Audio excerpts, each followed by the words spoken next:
change ta vie. N'accepte plus de continuer à t'adapter à des lieux, des situations ou des environnements qui te font te sentir petit. En toi existe une capacité d'action, une force de volonté qui ne s'éveille pas seulement par la motivation, mais par le sens et le but que tu donnes à ta vie. Peu importe l'endroit où tu te trouves, ce que tu as déjà accompli ou le nombre de fois où tu as essayé et échoué. Les stoïciens enseignaient que l'esprit peut être entraîné. Tu peux te développer, te reconstruire et te renouveler autant de fois que nécessaire. C'est exactement ce que tu vas apprendre dans cette vidéo. Des techniques simples, directes et pratiques, qui te ramèneront au champ de l'action. Là où tu cesses de te sentir paralysé et où tu commences réellement à diriger ta propre vie. Épictète disait que l'évolution morale appartient à tous. Elle ne dépend ni de quelques privilégiés, ni de la chance, mais elle est la conséquence naturelle de celui qui est prêt à grandir. Chacune de ces techniques fonctionne de manière indépendante, mais ensemble, elles construisent une nouvelle mentalité, solide, lucide et inébranlable. C'est pourquoi je t'invite à rester jusqu'à la fin et à intégrer ce savoir dans ton quotidien. Cela peut transformer non seulement ta semaine prochaine, mais aussi ton mois, peut-être, toute ton année. Avant de commencer, je te demande simplement 2 choses. Mets un j'aime à cette vidéo et abonne-toi à la chaîne. Ainsi, tu aideras ce message à atteindre davantage de personnes qui, elles aussi, sont prêtes pour cette transformation. Maintenant, passons à la première leçon. Numéro 1, apprends à mieux prendre soin de toi. Aucun changement véritable ne peut avoir lieu si tu vis épuisé, en essayant de porter le monde sur tes épaules, tout en oubliant de te soutenir toi-même. Prendre soin de soi n'est pas de l'égoïsme, c'est une responsabilité. On ne peut pas offrir ce que l'on ne possède pas, et rien ne s'épanouit sur un terrain abandonné. Pense à toi comme à un jardin. Si tu n'arraches pas les mauvaises herbes, si tu n'arroses pas, si tu ne prends pas soin de la terre, les fleurs ne meurent pas soudainement, elles cessent simplement de grandir. Et ce qui était destiné à être beau se contente alors de survivre. C'est exactement ce qui se produit lorsque tu oublies de te nourrir intérieurement. Les stoïciens enseignaient que le plus grand devoir d'un être humain est envers lui-même, prendre soin de son esprit, protéger son âme et cultiver la vertu. Marc Aurèle écrivait que l'esprit a besoin de soins quotidiens, tout comme le corps a besoin de nourriture. Pourtant, la plupart des gens vivent comme s'ils tentaient de courir avec un réservoir vide, espérant que le monde comprenne une fatigue qu'ils ignorent eux-mêmes. Le soin de soi est un acte de courage. C'est décider de s'arrêter un instant lorsque tout pousse à continuer. C'est regarder à l'intérieur et se dire, moi aussi, j'ai besoin de moi. C'est réaliser que tu es toujours prêt à aider les autres, mais que lorsqu'il s'agit de toi, tu reportes, tu ajournes, tu fais taire tes besoins. C'est lorsque le corps crie pour se reposer, mais que tu insistes pour continuer. Lorsque le cœur réclame une pause, mais que tu t'obliges à être forte en permanence. Prendre soin de soi, c'est aussi savoir dire non. C'est fermer la porte pendant quelques heures. C'est choisir le silence plutôt que le bruit des urgences, car un esprit sans pause devient confus, un corps sans repos devient lourd, et un cœur sans silence devient bruyant. S'accorder du temps est un acte de reconstruction. C'est boire un café en paix, marcher sans se presser, se parler à soi-même sans jugement. C'est l'instant où tu te retrouves. C'est le moment où tu nettoies d'anciennes blessures, redéfinis des expériences restées coincées dans le passé et redonnes de l'espace à ceux qui souhaitent refleurir. Souvent, les douleurs n'existent plus, mais elles occupent encore de la place. Prendre soin de soi, c'est permettre à ce qui est nouveau d'avoir un endroit où naître. C'est se rappeler que personne ne peut te guérir si tu continues à répéter ce qui te fait mal, et que la beauté de la vie ne se révèle que lorsque tu te traites avec le même respect que celui que tu attends des autres. Écris dans les commentaires, aujourd'hui, je choisis de prendre soin de moi, car le monde change lorsque tu changes la façon dont tu te traites, et tout ce qui est bien entretenu, tôt ou tard, finit par fleurir. Numéro 2, grandis dans toutes les dimensions de ta vie. Tu n'es pas né pour te développer à moitié. Tu n'es pas seulement le professionnel qui travaille, ni uniquement le rôle que tu joues à la maison. Tu es une unité vivante composée du corps, de l'esprit et de l'âme, et lorsque l'une de ces dimensions est négligée, tout le reste commence à perdre de sa force. Il y a ceux qui atteignent ce dont ils rêvaient, mais se sentent vides intérieurement. D'autres accumulent des victoires extérieures tout en menant une guerre silencieuse contre eux-mêmes. Et il y a aussi ceux qui donnent amour et attention à tout le monde, sauf à leur propre âme. C'est l'erreur la plus courante chez ceux qui cherchent à grandir, croire qu'évoluer consiste seulement à atteindre des objectifs, et non à devenir entier. Car le véritable progrès n'est pas une question de vitesse, mais d'équilibre. Il ne s'agit pas d'avoir plus, mais d'être davantage.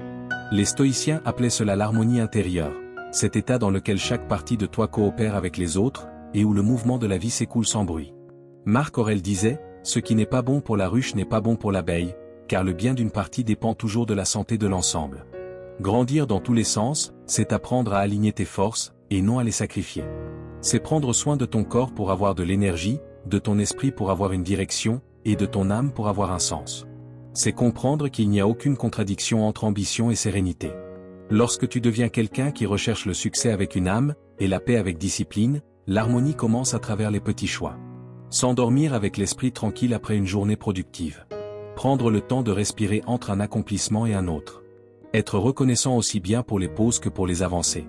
Tu peux prospérer, grandir et conquérir, mais ne t'autorise jamais à le faire au détriment de toi-même. Le monde est déjà rempli de personnes qui sont allées loin, mais qui se sont perdues en chemin.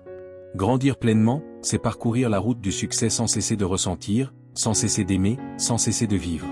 La vie demande l'unité, un alignement entre ce que tu fais, ce que tu penses et ce que tu ressens. Le vide que beaucoup ressentent ne vient pas du manque de résultats, mais du manque de cohérence entre l'extérieur et l'intérieur. Tu n'as pas à choisir entre le succès et la paix, entre la raison et l'émotion, entre le progrès et le repos. Tu as seulement besoin d'apprendre à avancer de manière complète.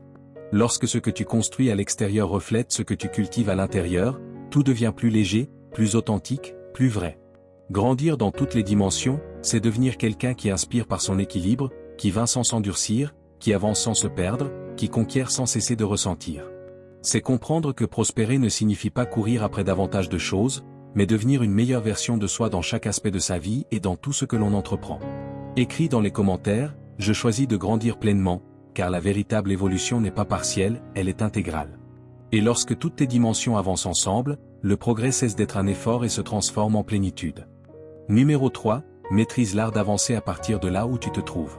Il y a des moments où le passé ressemble à un poids attaché aux pieds. Tu veux avancer, mais quelque chose te retient en arrière, une erreur, une perte, un choix qui aujourd'hui te semble mauvais. Sans même t'en rendre compte, tu commences à vivre comme si tu revivais le même jour encore et encore, en tentant de réécrire ce qui a déjà été vécu. Mais le regret, lorsqu'on le nourrit, cesse d'être un apprentissage et devient une prison. Il te fait croire que ce qui s'est passé détient encore un pouvoir sur ce qui va venir. Ce qui devait te renforcer se transforme alors en fardeau. Les stoïciens appelaient cela la sagesse de l'instant présent, la capacité de séparer les temps, de comprendre que ce qui est arrivé appartient à la mémoire, et non à l'instant actuel. Pour eux, être sage ne signifiait pas effacer le passé, mais refuser d'y vivre. Marc Aurèle écrivait « Ne vis pas comme si tu avais 1000 ans devant toi. La vie s'échappe, et le présent est tout ce que tu possèdes. » Il savait que le passé n'est pas un lieu où l'on s'installe, c'est un maître qui enseigne, puis s'en va. Tu peux être reconnaissant pour les leçons reçues, mais tu ne dois pas camper parmi les ruines. Le regret te pousse à regarder en arrière avec douleur, tandis que la sagesse t'invite à regarder devant toi avec clarté. Et la différence entre les deux réside dans une décision essentielle. Avancer à partir de là où tu es, et non de là où tu aurais voulu être. Regarde autour de toi. Combien de fois t'es-tu empêché de recommencer parce que tu continuais à te punir pour ce que tu as fait, ou pour ce que tu n'as pas fait? Combien d'opportunités as-tu laissé passer parce que tu étais trop occupé à revivre ce que tu ne pouvais plus changer? C'est comme essayer d'ouvrir une porte que le temps a déjà fermée. Le passé peut expliquer qui tu étais, mais il ne déterminera jamais qui tu peux devenir. Tu n'as pas besoin de nier ce que tu as ressenti. Ressentir est humain. Mais tu dois éviter de transformer la douleur en lieu de résidence. Les traumatismes et les erreurs ne sont pas une destinée, ce sont des chapitres. Et chaque nouveau lever de soleil est une invitation à écrire la page suivante avec davantage de conscience.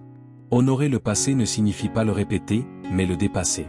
C'est permettre à ce qui a été de te fortifier, et non de te définir. Car chaque fois que tu choisis de vivre dans le présent, le passé perd le pouvoir de te blesser. Il n'existe pas de libération plus grande que d'accepter que ce qui a été, a été. Le véritable pouvoir réside dans la capacité de regarder vers l'avenir sans craindre de recommencer. Respire profondément et dis-toi, j'avance à partir de là où je suis, pas de là où j'ai été blessé. Car le temps ne revient pas, mais la vie recommence chaque fois que tu choisis d'être pleinement présent, au seul endroit où l'avenir prend réellement naissance, ici et maintenant. Numéro 4, éteins la pensée catastrophique. Nous connaissons tous cette sensation. Quelque chose se produit, une erreur, un message, un regard, et soudain, l'esprit s'emballe. En quelques secondes, une pensée simple se transforme en tempête.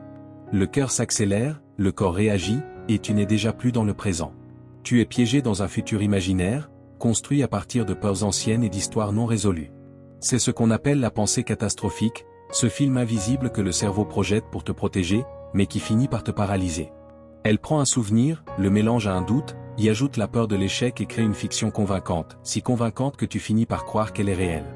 Le cerveau agit ainsi parce qu'il cherche à économiser de l'énergie. Il crée des chemins mentaux répétés, des raccourcis. Plus tu empruntes ces chemins, plus ils deviennent solides. La pensée devient alors une habitude, l'habitude se transforme en croyance, et la croyance devient une lentille à travers laquelle tu commences à tout percevoir. Mais cette lentille est neutre. Elle ne distingue pas le bien du mal, le courage de la peur, la confiance du doute. C'est toi qui choisis ce qu'elle va refléter. C'est ici qu'intervient la puissance de l'autocontrôle stoïcien, la capacité d'observer l'esprit sans devenir prisonnier de ses pensées. Épictète disait, la seule chose sur laquelle tu as un contrôle total, c'est ton esprit. Et cela suffit, car l'esprit est à l'origine de toutes tes actions et de toutes tes perceptions. Éteindre la pensée catastrophique ne signifie pas ignorer la réalité. Cela signifie la voir avec justesse et proportion. Reconnaître que la peur existe, mais qu'elle n'a pas besoin de commander. Comprendre que l'anxiété s'exprime, mais qu'elle ne donne pas d'ordre. Le contrôle que tu cherches n'a jamais été dans le monde extérieur, il a toujours été en toi. La prochaine fois qu'un problème surgira, avant de réagir, respire. Pose-toi cette question, ce que je vis est-il réel, ou est-ce la peur qui parle? Cette pause est le moment où le chaos se dissipe et où la raison reprend sa place. La pensée catastrophique est comme un orage, intense, bruyant, mais passager. Et lorsque tu apprends à attendre en silence, tu découvres que le tonnerre n'a jamais été le véritable danger. Ce n'était que l'écho de tes propres pensées. La phrase à te répéter lorsque cette sensation apparaît est simple, aujourd'hui, je choisis le calme. Le calme plutôt que le chaos.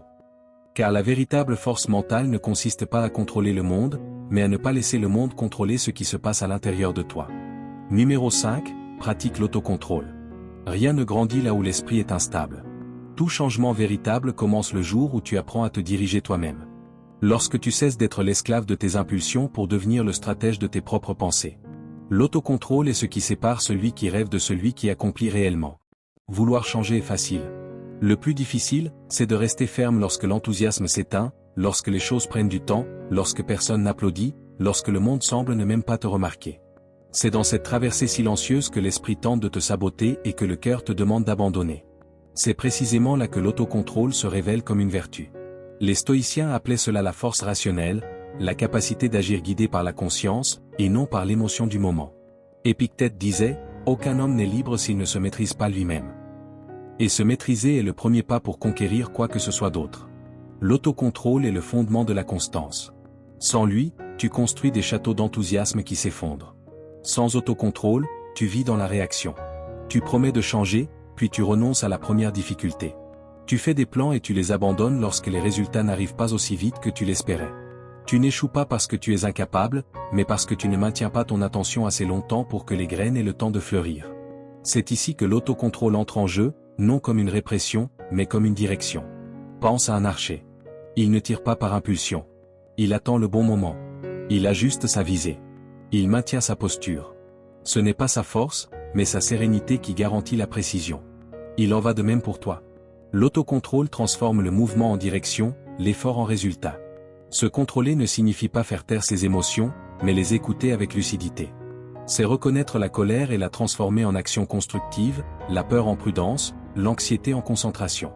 Celui qui domine ses émotions ne les éteint pas, il les remet à leur juste place. Car l'émotion est comme le feu, maîtrisée, elle éclaire, incontrôlée, elle consume. Chaque fois que tu choisis d'agir avec conscience, tu construis une nouvelle identité, celle de quelqu'un qui se respecte et se protège. Et plus tu répètes ce choix, plus ton esprit apprend à te faire confiance. Lorsque l'esprit fait confiance, le corps obéit, la concentration se maintient, et le progrès devient inévitable. L'autocontrôle n'est pas de la rigidité, c'est de la maturité.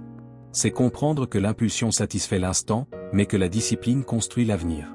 Et chaque fois que tu choisis l'avenir, la vie te récompense avec quelque chose que l'instant présent ne pourra jamais t'offrir, la clarté. Alors, la prochaine fois que tu ressentiras l'envie d'abandonner, de réagir sans réfléchir, de retomber dans un ancien schéma, arrête-toi et respire. Souviens-toi de tout ce que tu as déjà surmonté lorsque tu as choisi de ne pas agir par impulsion. Souviens-toi des moments où le silence t'a sauvé, où la patience t'a placé exactement là où tu devais être. Le succès ne vient pas de celui qui fait le plus, mais de celui qui reste dans la bonne direction le plus longtemps. Le monde appartient à ceux qui savent attendre, observer et agir au moment juste. Écris dans les commentaires, je domine mes impulsions, je ne suis pas dominé par elles. Car l'autocontrôle ne consiste pas à contenir, mais à construire. Et celui qui se maîtrise lui-même possède le pouvoir de transformer n'importe quel aspect de sa vie. Numéro 6, le changement commence de l'intérieur. La seule personne capable de changer ta vie, c'est toi. Pense à toutes les personnes qui t'aiment, qui croient en toi, qui souhaitent te voir aller bien. Elles peuvent te conseiller, te soutenir, t'inspirer, mais aucune ne peut changer ta vie à ta place. Elles peuvent marcher à tes côtés, mais pas avec tes jambes. Elles peuvent te donner de la force, mais elles ne peuvent pas faire le pas à ta place. Elles peuvent croire en toi, mais elles ne peuvent pas te convaincre si toi-même tu doutes. Et c'est ici que la plupart des gens trébuchent. Ils vivent en attendant que quelque chose d'extérieur résolve ce qui ne peut être transformé que de l'intérieur. Ils attendent le moment parfait, le travail parfait, la relation parfaite, la motivation parfaite. Pourtant, ce qui transforme réellement une vie, ce n'est pas le décor, mais l'état intérieur de celui qui le traverse. Tout changement profond commence dans l'invisible, dans ce que tu penses, ce que tu te dis et ce que tu ressens lorsque personne ne te regarde. Le véritable changement naît dans la façon dont tu te parles à toi-même. Car cette voix intérieure est celle qui te relève ou te détruit, qui te pousse en avant ou te sabote. Pense au nombre de fois où tu t'es arrêté avant même d'essayer, simplement parce que ton esprit murmurait « et si ça se passait mal ?» Combien de rêves as-tu abandonnés avant de commencer, uniquement parce que tu as cru la version pessimiste de ta voix intérieure?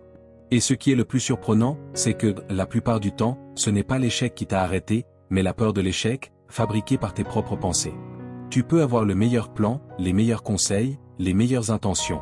Si ton esprit ne coopère pas, tout s'effondre. C'est pour cette raison que tant de personnes intelligentes, talentueuses et bienveillantes restent bloquées au même endroit, elles n'ont jamais appris à maîtriser leur dialogue intérieur.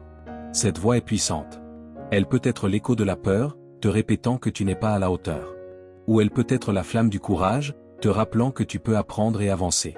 Ce qui détermine la personne que tu deviens, c'est la voix que tu choisis de renforcer chaque jour. Les stoïciens appelaient cela le centre rationnel de l'âme, la partie de nous qui pense, choisit et guide le reste. Ils croyaient que la liberté commence au moment où tu apprends à diriger tes propres pensées. Marc Aurèle écrivait, « L'âme se teinte de la couleur de ses pensées ». Et c'est exactement ce qui se produit. Tu deviens la tonalité des paroles que tu te répètes intérieurement chaque jour. Celui qui se dit « je n'y arrive pas » s'affaiblit. Celui qui se dit « j'apprends encore » s'élargit et progresse. Chaque phrase que tu t'adresses est comme une brique, soit elle construit ta force, soit elle élève les murs qui t'enferment. C'est pourquoi il est essentiel d'observer ce que tu te dis. Quand quelque chose tourne mal, ne répète pas « je savais que j'allais échouer ». Dis plutôt « maintenant, je sais comment faire mieux ». Quand la peur apparaît, ne dis pas « je n'en suis pas capable ». Dis « j'apprends encore ». Et lorsque la fatigue arrive, ne dis pas « je suis épuisé, je n'ai plus d'énergie ». Dis « j'ai besoin de prendre soin de moi pour continuer ». Ce simple changement est ce qui sépare celui qui abandonne de celui qui mûrit. Car ce n'est pas le monde qui te renforce, c'est le dialogue que tu entretiens avec lui. Et ce dialogue commence à l'intérieur, dans la façon dont tu interprètes tes propres journées. Lorsque tu changes le ton de ta conversation intérieure, ce qui était doute devient élan, et ce qui semblait impossible devient un pas naturel. La force intérieure naît à l'instant précis où tu décides de te traiter comme quelqu'un qui mérite de grandir, d'apprendre et de vaincre. Et le plus étonnant, c'est que lorsque cette force s'éveille, la vie autour de toi commence à répondre. Personne ne peut vivre ta vie à ta place. Mais lorsque tu choisis de devenir ton propre allié, l'impossible commence à bouger, et ce qui paraissait lointain devient simplement la prochaine étape. Le changement que tu cherches à l'extérieur commence, et a toujours commencé, à l'intérieur de toi. Numéro 7, affronte tes peurs. L'insécurité commence toujours dans l'esprit. Avant d'exister à l'extérieur, elle est une histoire que la pensée répète, encore et encore, jusqu'à ce que tu finisses par la croire comme si elle était réelle. Et le corps y croit aussi, le cœur s'accélère, la respiration se bloque, les mouvements se figent. C'est comme être emporté par une vague qui semble venir de l'extérieur, alors qu'elle est née à l'intérieur de toi. Affronter la peur est l'un des actes les plus importants de la vie. C'est aussi l'un des actes les plus courageux qui soient, car il t'oblige à regarder vers le passé, vers l'instant précis où quelque chose s'est brisé en toi.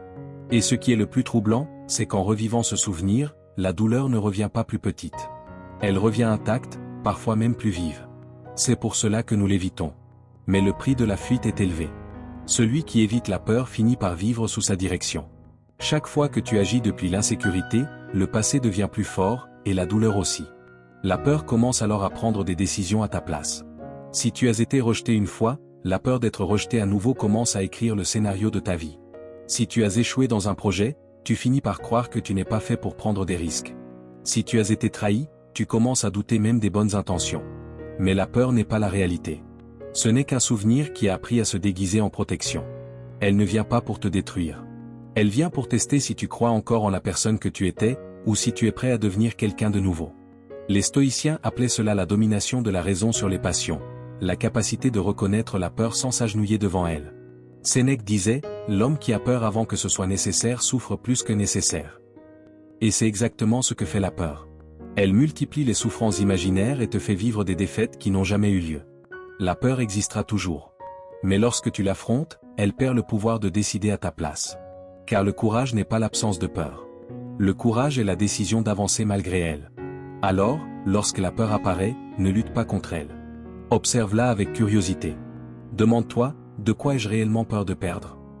Bien souvent, la réponse est simple, une ancienne version de toi-même. Et c'est précisément cette version qui doit rester derrière toi. Affronter tes peurs, c'est libérer ta force. Car derrière chaque peur surmontée se trouve une vie qui t'attendait. Décide de la vivre aujourd'hui. Décide d'agir même avec la peur, car la peur est un sentiment naturel, mais vivre prisonnier d'elle est un choix. Et celui qui a le courage de traverser sa propre peur commence à vivre de l'autre côté, là où réside la liberté. Numéro 8, aie conscience que tu vas mourir. Il existe une étrange paradoxe dans notre esprit. Nous savons tous que nous allons mourir, mais rares sont ceux qui vivent réellement avec cette conscience éveillée.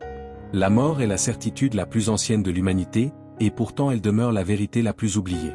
Nous vivons comme si le temps nous appartenait indéfiniment, comme si la vie était inépuisable. La mort est pourtant la seule certitude absolue que nous ayons sur nous-mêmes, et malgré cela, nous agissons souvent comme si elle ne nous concernait pas. Les stoïciens appelaient ce rappel memento mori, souviens-toi que tu vas mourir. Ces mots étaient gravés sur des temples, des bagues et des statues, non pas comme une menace, mais comme une invitation à la lucidité. Un rappel destiné à ne pas gaspiller la vie dans les distractions, les vanités ou les peurs insignifiantes. Marc Aurèle, dans ses pensées, se répétait à lui-même, tu peux quitter la vie à tout moment, que cette pensée détermine ce que tu fais, dis et penses. Il savait que se souvenir de la mort, paradoxalement, la manière la plus intense de vivre. Car lorsque tu te rappelles que le temps est limité, le présent gagne en profondeur. Chaque geste, chaque parole, chaque respiration acquiert du poids et du sens. La conscience de la mort n'apporte pas le désespoir, elle apporte la clarté.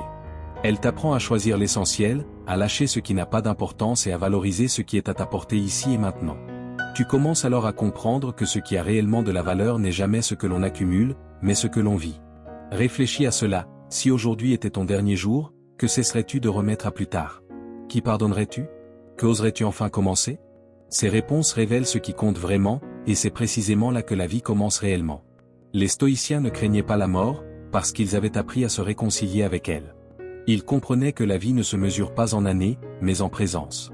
Et que mourir un jour est inévitable, mais mourir sans avoir vraiment vécu est un choix. Alors souviens-toi, tu vas mourir.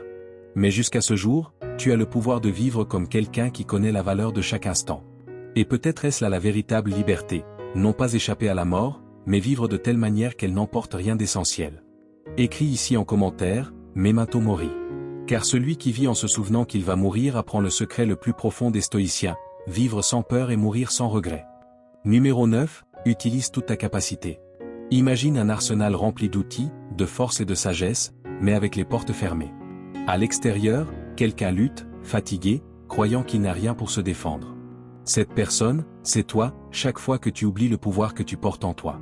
Tu as des ressources, du talent, de l'intelligence, de la résilience, mais bien souvent, tu vis comme si tout cela n'existait pas. Tu cherches des réponses dans le monde, alors que les clés sont déjà entre tes mains. Et pendant que tu cherches à l'extérieur, ce dont tu as besoin reste en toi, endormi. Les stoïciens ont découvert cette vérité il y a plus de 2000 ans. Marc Aurèle écrivait, « Tu as du pouvoir sur ton esprit, pas sur les circonstances ». Cette phrase seule est un rappel. La force qui fait avancer ta vie ne vient pas de l'extérieur, elle vient de la manière dont tu réagis à ce qui se passe.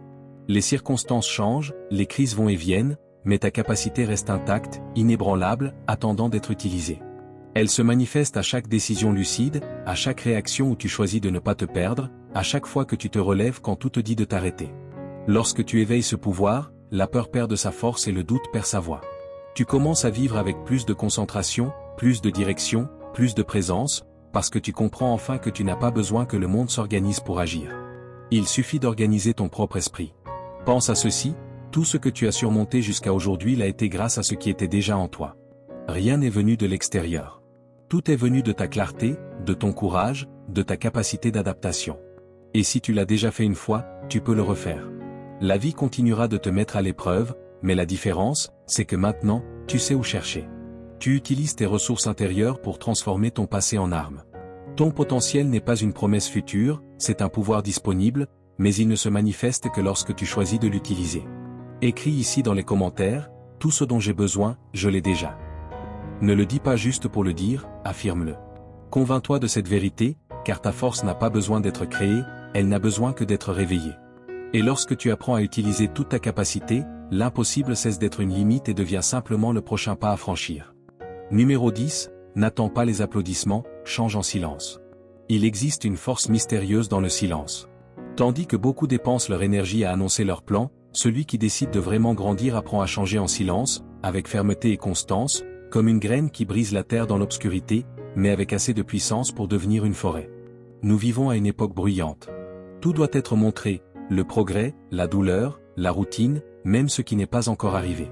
Nous affichons ce que nous ressentons, ce que nous voulons, ce que nous planifions. Et peu à peu, nous devenons dépendants du regard des autres pour continuer à croire en nous-mêmes. Mais plus tu parles de ce que tu vas faire, moins d'énergie te reste pour réellement le faire. Le silence n'est pas l'absence de son, c'est la présence de direction, c'est le focus, c'est une façon de protéger ce qui est sacré, ton processus. La première leçon du changement silencieux est simple mais puissante. Évite de chercher la validation externe. Le besoin d'approbation est l'un des plus grands voleurs d'énergie qui existent. Lorsque tu partages tes plans avant d'agir, tu remets le contrôle de ta motivation au jugement des autres. Si tu reçois des éloges, tu ressens une fausse sensation d'accomplissement, comme si tu avais déjà atteint ton but. Si tu reçois des critiques, tu te décourages avant même de faire le premier pas. Le silence brise ce cycle. Il te rend autonome, concentré et fort intérieurement. Tu cesses d'agir pour être vu et tu commences à agir parce que tu comprends la valeur de ce que tu construis. Les stoïciens appelaient cela l'autosuffisance de l'âme, la capacité de suivre ton propre chemin, même sans applaudissements. La deuxième leçon est de te protéger des opinions inutiles. Tout conseil n'est pas sagesse, et toute critique n'est pas vérité. Certaines personnes, par amour, tentent de te protéger mais finissent par te limiter. D'autres, par peur, projettent en toi les renoncements qui les blessent encore. Si tu ouvres trop tes portes, les voix extérieures envahissent ton espace de conviction. Le silence est le bouclier des déterminés. Il protège ton but du bruit, des comparaisons et des doutes qui affaiblissent la foi en toi-même. Au lieu de dépenser ton énergie à t'expliquer, utilise-la pour agir. Et voici la troisième leçon, surprends par ce que tu fais, pas par ce que tu dis. Les promesses ne transforment pas, les actions, oui. Ne dis pas que tu vas changer, change. Ne dis pas que tu vas commencer, commence. Ne dis pas que tu essaies, persévère en silence, jusqu'à ce que ton progrès devienne impossible à ignorer. La discipline silencieuse crée une force qui n'a pas besoin de mots. Quand tu apparais avec des résultats, les gens le ressentent, ils le perçoivent dans ton regard, dans ta posture, dans la sérénité de celui qui n'a plus besoin de rien prouver à personne. Mais le plus important est ce qui se passe à l'intérieur de toi. Le bruit du doute laisse place au calme de la conviction. La précipitation se transforme en patience et le besoin de validation se transforme en but. Parce que quand tu changes en silence, la sérénité de la conviction devient patience. Et le besoin de reconnaissance devient vérité. Le monde n'a pas besoin de t'applaudir, il te reconnaît simplement. Les résultats parlent le langage de la vérité, et le silence est le théâtre où cette vérité résonne le plus fort. C'est dans cet espace serein que la transformation mûrit, que le focus se consolide et que ton véritable développement commence. Merci d'être allé jusqu'ici. Si cette vidéo t'a aidé à voir les choses sous un autre angle, je t'invite à t'abonner à notre chaîne. Ici, nous continuons ensemble, à réfléchir, grandir et construire la force intérieure.